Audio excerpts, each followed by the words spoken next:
All right, this is our next episode of True Wrestling Fans Discussions, continuing our Saturday Night's Main Event review series. I believe this is Saturday Night's Main Event 14. Yes, it is. Yeah. We're just going through these. I'm your host, Mike. I'm Frank. Man, let's get into this. This one was actually pretty good. If you watch this one now, you know you're getting a setup for something big on the horizon. Mm-hmm. Now, this was done on December 7th, 1987. They did not air it until January 2nd, 1988. Which is why they mentioned it was a new year and, 1988 and everything. Mm-hmm. Yep, and I love Ventura tells Vince, "You don't speak for me. Happy New Year." This is awesome. Okay. Those two again. I like how when they showed Hogan training, like doing whatever the hell, he's jumping around. Yeah. That Ventura said that look at him sweating, he's scared for his life. Hogan is scared for his life. Fighting King Kong Bundy. Yeah, because Andre was now the legalized man in the corner of King Kong Bundy. Yeah, I don't understand that. They tossed him out before, right? Yeah, for interference. But now he's the legal. Now they're like, oh yeah, we have this great idea. No, he's legally going to be in his corner now. All you got to say in the interview is he's legally binded at ringside. Right. Yeah. Like he's got a manager's license for one night. I did like the promo of the three of them: Bobby Heenan, King Kong Bundy, and Andre. And Bobby always with Bundy Mania, and this is the death of Hulkamania. Hell, it was actually starting to catch on. It was, wasn't it? With them doing that, but then this is like one of Bundy's like final appearances. Because then he leaves. But this was actually catching on. Mm-hmm. I was like, "Ooh, Bundy Mania." But in any event, 11,000 people on hand in Landover, Maryland, to witness this card. Like I said, it was pretty good. Let's get into the start of it. The opening contest was for the WWE Tag Team Titles 2 out of 3 falls match. The newly crowned Strikeforce, Rick Martel and Tito Santana, defending the titles against the Bolsheviks, who, according to Slick, prior to the match, Gorbachev was in on the game plan for this match. Right, yeah. I love that. And Mean Gene's like, no, he's in town to see Reagan. No, he came to see us. Yeah. Like, that was funny. Yeah, Gorbachev came to see you, and a few years earlier, Drago. Okay, yeah, we got it. It's the 80s, man. It's the 80s. I loved it. So it's just a shame that they didn't have. They show the Hart Foundation how they lost the tag titles to Strikeforce. Jim the Anvil Neidhart submitting to the Boston Crab, which I could never really see him submitting. He looks like a guy that he said that he didn't quit, right? Isn't the storyline that he didn't quit? Yeah, because I didn't see him tap, and obviously, and the camera's on the other end, so you can't see. No, he had to have though, but I think storyline wise, he said that he never. Yeah. And it's just weird that he would be the guy to submit to it, but of all people, yeah. But Strikeforce, who some say was a placeholder till Demolition came along, which I refuse to believe that. I think Strikeforce was a good team to hold the tag belts. To me, I just don't think they had it long enough. No, they were. It's just that they basically replaced the Can-Am connection because Tom Zank left. Tom Zank left, yeah. It would. I believe it would have been them in that spot. But I like Tito and Rick Martel. They were good. They were good. As good as they were as a tag team, they were better to feud against each other too, all around. Yeah, it was awesome. So 2 out of 3 falls match against the Bolsheviks. The first fall, Martel gets the submission hold on the Boston Crab. So where Strikeforce is quickly up 1-0, and they're handling themselves pretty good against a heavyweight tag team like the Bolsheviks. Mm-hmm. I always wondered, and this was a one match that we never got to see, and I would have wished to see it in that timeline. Strikeforce versus the Rockers would have been a match that I would have liked to see. Yeah, that would have been cool. The high flying guys, yeah. Yeah, but by the time the Rockers came into their own, Strikeforce was already disbanded. So this wasn't even a full 3-fall thing because Strikeforce got the pin the second time around. Tito with the flying forearm, flying jalapeno. Yep.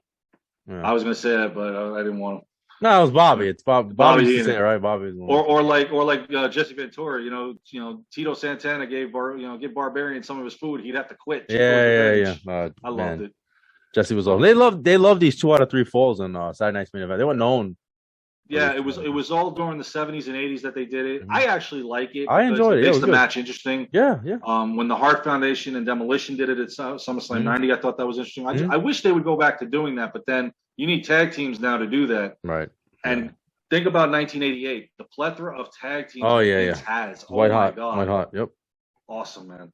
So Strikeforce in their first title defense, I believe, their first televised title defense. Yeah. They keep the tag titles. The next match was actually interesting. It was Jake the Snake Roberts versus Sika.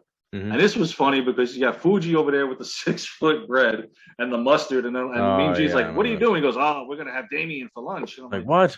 What is this? Yeah, I know. Roman, get your father. Come on. Sika was good. Again, he's another guy. He's on his way out at this point too, but he was entertaining to watch.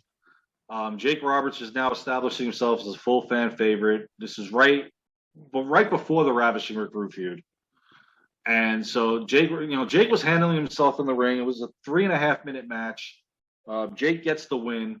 Didn't get the DDT Sika. Of course, I don't think he would have been able to with that hard head, but he did DDT Mr. Fuji.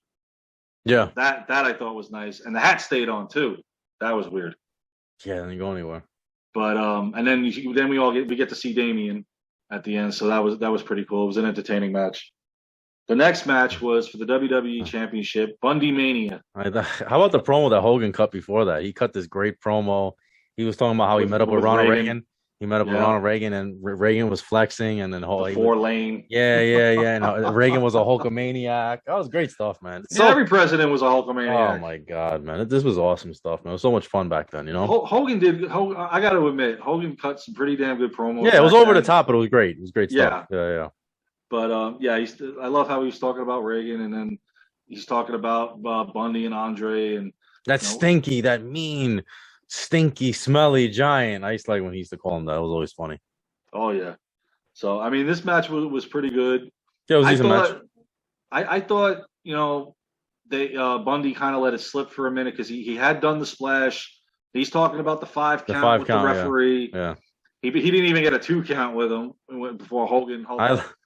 It's funny though, when Hogan hulks, it was like 30 seconds later the pinfall. Like it wasn't even a big boot. It was like whip you into the corner, clothesline, you drop the leg, we're done. How about Jesse Ventura saying that Bundy really won the match? He got screwed because when he was talking to the ref with the 5 count, his foot was like on Hogan. It wasn't on Hogan. It was next to him, I guess. It was next to him. And he's like he got screwed. He got screwed over. Bundy should be the champion. That was funny. Because you remember the referee had gotten avalanched. Yes. And I love how they come out with the whole stretcher, and I'm like, oh God, here we go. No, it was good, man. This is 80s wrestling at its best. Hogan slammed him too. A good slam. It was easier for Hogan to slam him than it was Andre. I mean, I think Bundy gave 100 pounds up to Andre because I think Bundy was like 4. Well, he was shorter. He was shorter, but he was wide. Yeah. But it was actually a good slam. He did. Good match. I enjoyed it. I love the after effect with Andre. Now Hogan's challenging him. Hogan's telling him, come in. Yeah. He puts the belt down. He's like, "Come on, big boy." Turns his back. Why would you do that? I remember, exactly. I remember seeing this in all especially the WrestleMania 4 highlights. This is a famous thing, yeah. The head button, and this is where Andre scared me as a kid when he gave you that face. Yeah, he's choking him. Hogan's trying to hulk up, but he can't. He's really got it around him. Hogan did a great job of selling it too, and Hogan's trying to hulk up, but he can't hulk up. The whole locker room comes out to try to help him. Well, remember the Bulldogs come out first. Yeah. And they're beating on him, and Andre's like, no effect, no. He was selling everything. Throws him right out of the ring, goes back to when he's down the hole. Yes, you're right. Here's the funny part, and I don't know. I'm sure you caught this. I think when Hacksaw Jim Duggan came out and he hit Andre with the 2x4, yeah. I think it was supposed to break. Yes, I think it was. When he hit Andre. Yes. And it didn't break, and he went outside and he hits it on the apron, and it went flying. Boom. And Duggan's like, wait, what? Yeah. No, but that was a really cool moment because he was the one that was able to actually, like, at least get Andre off, even though he didn't really hurt him, but like it got his attention. It was funny because he's him with it, and Andre's just like, yeah. What are you doing? It probably was supposed to break, but that distracted him, and then they were able to pull Hogan out of the ring. Yeah, and then I saw Martel was the last one, and I'm thinking, is Andre going to get his hands on Martel? Yeah. You better get out of that ring. This was awesome, and this was definitely setting up what's coming up in our next review. Oh yeah, because they even said it at the end of this that a big main event challenge was coming. So you know something's coming, and they'll sign the contract at the Royal Rumble. Mm-hmm. Yeah. So again, this was a great match. Unfortunately, this will be Hogan's last successful title reign, but on Saturday Night Main Event. But he had a hell of a run. Mm-hmm. And so now we go to the main event, which was kind of cool. It was entertaining. It was Coco Beware versus Greg the Hammer Valentine. Yeah. This is where they had Power Driver. Oh yeah, he came out to that. Oh Lord, the fans love Coco. I like Coco. He was entertaining, even though he wasn't the guy that you would see, being a main eventer or a title holder. But he was there to get the crowd going. And they were talking about how with Brutus Beefcake, because Dream Team had broken up. Now they were officially done. I mean, they were broken up by Survivor Series when they had the new Dream Team, which lasted for a second with him and Valentine and Bravo. But you see, Beefcake comes down, and the referee has to get him out of there. Valentine wants Beefcake. Beefcake. Who was the referee? Do you remember who the referee was? Joey Morella. Joe Morella, yeah. Joey Morella, and Jesse actually says, "Oh, what do you know? For one time, Joey Morella does the right thing because he tells Beefcake you gotta go. You gotta go, otherwise I'll disqualify him." Yeah. So Valentine gets the win in this match. It was pretty good, but what was more entertaining was now Beefcake comes back out. Valentine he chases him down. He comes back for Jimmy Hart, and actually, it looks like he gives him a little crop top right there. And I love that. The best person he ever did that to was the Genius. I mean, poor Lanny Poffo. That man got 100 haircuts from Beefcake. It was just awesome. But this was the official. Never drew a dime. 100 haircuts. Never drew. Oh, that's somebody else. No, Lanny drew a crowd. And Beefcake was over. Yes, very much. At that point, he was. You know what's funny? I always thought the official breakup for that team was at WrestleMania 3 when Beefcake helped Piper against Adonis. Yeah. They didn't really make it official until around this time. Oh wow, yeah. It's interesting. It was weird, but in any event, that's going to set up them fighting going forward. Yeah. But overall, this Saturday Night Main Event was very entertaining, good matches, and it's going to lead into the main event. Yes, in 1988, where this is going to be a crucial one. Right. That's the main event is the spinoff, and we'll cover that on our. That's the next one coming up, right? That'll be our next review. All right, you guys make sure to like, comment, share, subscribe. See you guys soon. Take care.